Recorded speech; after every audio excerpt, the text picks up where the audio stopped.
Yesterday was Bhakti Siddhanta's disappearance day. I was reading this book on Bhakti Siddhanta. So you can see how tough spiritual life is. How an Acharya prepares the living entities for spiritual life and doesn't bother about anything to do with this material world. You can just imagine. I'll read one chapter, just three, 4 pages, to know how tough living in the mud as a devotee is supposed to be, which Prabhupada made it simple and we sometimes make it more simple.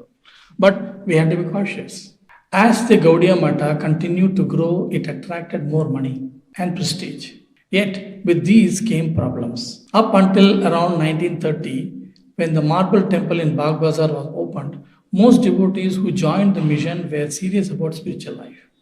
And the mood was buoyant and lively. But while preaching, temple construction, and other devotional activities continued unabated, lethargy, backbiting, and other prejudicial propensities gradually infiltrated. Srila Saraswati Thakur saw seeds of worldly attachments taking root in the very institution he had founded for expelling iniquity from this world. Many Mathvasis became increasingly idle, their days largely consumed by cooking, eating, washing the pot, and resting. Then again rising, cooking, eating, washing, pot, so on. Srila Saraswati Thakur would lament, our ashram is a joined mess, a place simply for eating and sleeping. He would quote Srila Bhakti Vinod Thakur, Bhalo manda khai, khere fere chinta hina, nahi bhave e deho, chharibo kono dina. Sometimes I eat nicely, sometimes not. I see this and that, dress as I like, and have no worries at all. I'm so carefree, and I never consider that one day I will have to give up this body. He warned that to collect fund and convert them into stool and urine, and live like monkeys, is not the business of Gaudiya Math. It appeared that certain of his leading disciples were becoming ever more motivated by desires for popularity, honor, respect, position. But Srila Saraswati Thakur deemed this inevitable because for propagating Shuddha Bhakti, the institution was collecting money from materialists, along with which came poison to be ingested. When at Bagh Bazar, a visitor observed, it seems as if some of your preachers are losing their edge. Srila Saraswati Thakur replied, I established this mutt for Hari Bhajan. What happens to those who do not perform bhajan is now manifesting. As early as 1927, he penned an appeal for unity. He writes in a letter, surrounded by enemies, we are serving the Lord and His devotees with great determination. Each of us more or less becomes forgetful of service to Krishna, being servants of our 6 enemies. My plea to all of you is to unite and serve the Lord in the spirit of friendship and cooperation, each having the same goal in your hearts. Ekaki amara nahi paya wala. Alone I obtain no strength. Remember this and perform Kirtana Yajna in unison. The indispensable good quality expected of those in charge of Kirtana Yajna is to have friendship with all Vaishnavas and execute devotional service by pleasing all Vaishnavas. This is a letter. Despite bewailing the plight of the organization he had founded, Srila Bhakti Siddhanta Saraswati never commented despairingly about it, for he did not accept that the quintessential Gaudiya Math could be polluted by the misbehavior of any delinquent members. He delineated the differences between genuine disciple and motivated followers, between the real transcendental Gaudiya Math and its outer semblance. Another letter. Sri Gaudiya Math does not and cannot have anything in common with those who duplicitously join it with a motive to misuse divine knowledge. Feigned diksha and obtainment of divine knowledge are never identical. Sri Chaitanya and his sincere devotees are externally present in Sri Gaudiya Math. Owlish persons incapable of seeing the light are called Mayavadi, Karmis, or wayward non-devotees. In a lecture in 1932, Srila Saraswati Thakur stated how some disciples considered that by his spending profusely on preaching programs and printing, he was embezzling their hard-earned collections. He mentioned by name a particular leading devotee as one of the several who thought it better to keep those funds in the bank. But he continued, my aim is not to make provisions and lay bricks for rascals who will come in future. Possibly the structures already made will one day become dens of ganja and vice. He further commented that some of his men had voiced the opinion that now there were enough books and magazines, so all printing activities should be scrapped. There was no need for further hard work, for by showing the deity and receiving collections, the Mathvasis could live happily. A sannyasi once returned from a speaking engagement and declared, I delivered a superb lecture that was much appreciated. So I shouldn't take ordinary rice prasadam. Cook puris for me. When Srila Bhakti Siddhanta Saraswati heard this, he became disappointed and said, Karilam sannyasi hayagelo vilasi. I made them renunciants, but they became voluptuous. He often repeated in his later days. He often stated that several of his sannyasis were giving lectures simply to acquire name, fame, and prestige. He sometimes referred to the Babugiri of a number of his disciples, and in a lecture at the end of 1932, he particularly addressed the sannyasis. For the sake of sincere Hari Seva, to facilitate the smooth progress of worldwide preaching of Harikatha, I am giving the preachers thousands upon thousands of vehicles and have no objection to that. But why get into a car if you consider it something material? Such persons have no right to get a car. If they do, they will become sense enjoyers. The car should not be given to those eager to ride it, not for sake of serving Hari Guru Vaishnavas, but to flaunt their own grandeur, who by deeming it material become sense enjoyers and travelers on the path to hell. For such persons, using cars becomes a means of livelihood.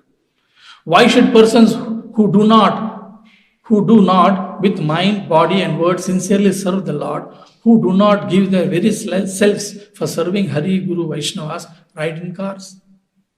Again, if another edition of the Sahajiya Sampradaya increases, then we are all as good as dead. Therefore, I had proposed that all Tridandi sannyasis should come to Ekayana Matha and no further go for Bhiksha. Instead, I will go begging and feed you. Why do you imitate me? I am not a Tridandi. I am fallen. You are all purifiers, not fallen like I.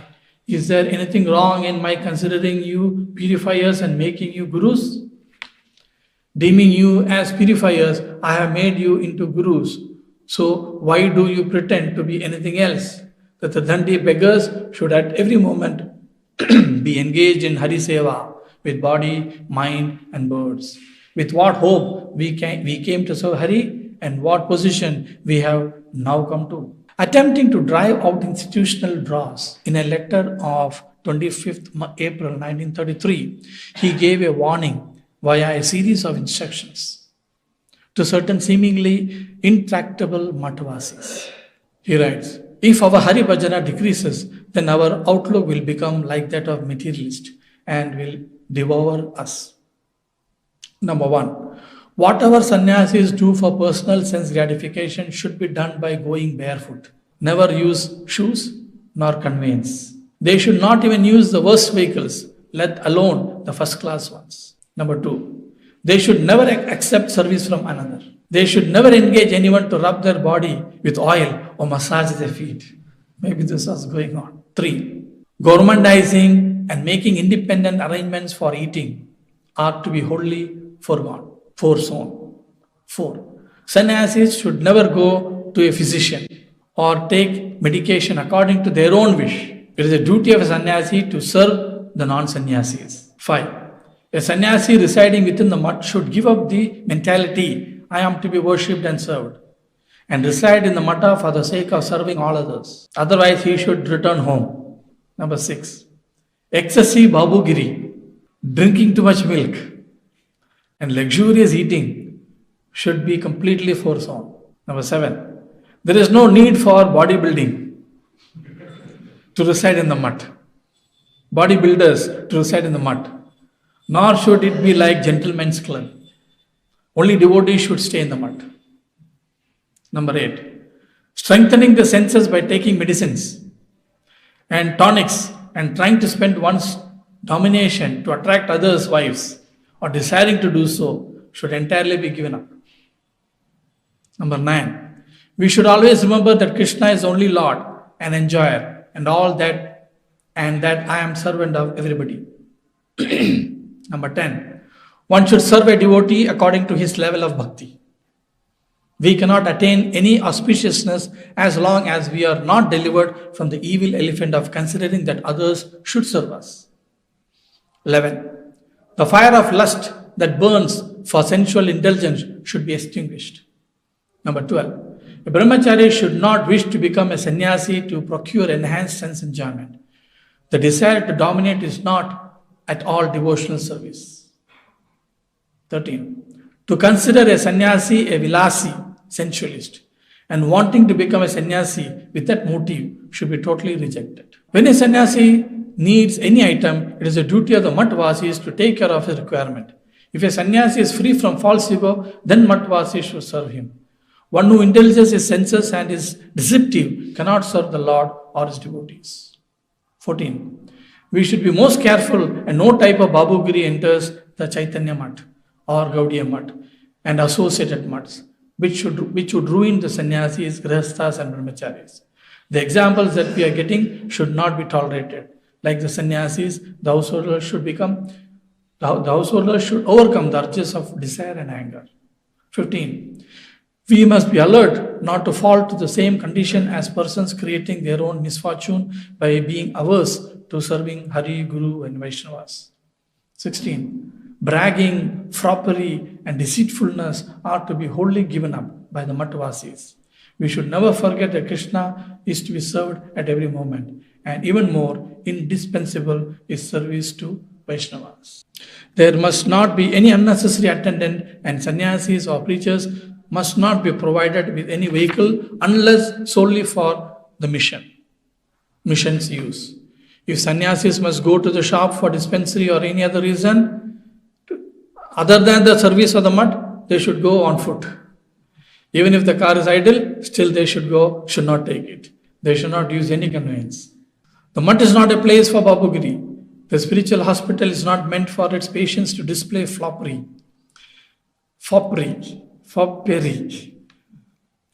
Tough English. It is better if they behave that way by staying at home. Instead of wearing red, they can be clad in white cloth with a kacha and sent back home.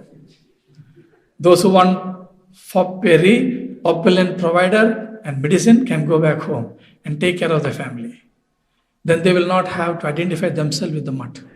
Sannyasis who do not indulge in foppery should find out in the dictionary what is the meaning of this. Foppery. Dressing well. Not indulgence in foppery should be recognized as Gaudiya Math sannyasis. The rest should be sent back home. Even if consequently our manpower depletes, still it is better. If those who have taken shelter of the mutt but are motivated by their bellies and genitals are driven away, the expenses of the mutt will be reduced, and also worldly disturbances. It goes on and on and on. So, not time. So this is the concept of staying in an ashram and serving the Supreme Lord and Vaishnavas. This is the spirit. Prabhupada has made it very much easier, but we have to be very, very careful. Spending body, unnecessary medicines, unnecessary spending money because money is collected by begging.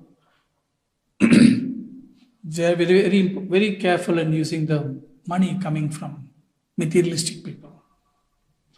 It should be only used for serving the Lord, because only He can burn the karma. If it comes to us, then we cannot burn the karma. So only as much as needed, as much as required. So association of Vaishnavas and steps of learning the steps of Bhagavatam. It is all available, but if we are not careful, then these things come in, and we delay our process. And we keep saying, no, nothing is happening. Nothing is happening because you are not allowing it to happen. So there may be wrongs we are doing. So we have to go introspect and see these things. So it is like walking on a razor's edge. It can save you, it can cut you also. Indra Srimad Bhagavatam ki, Srila Prabhupada ki.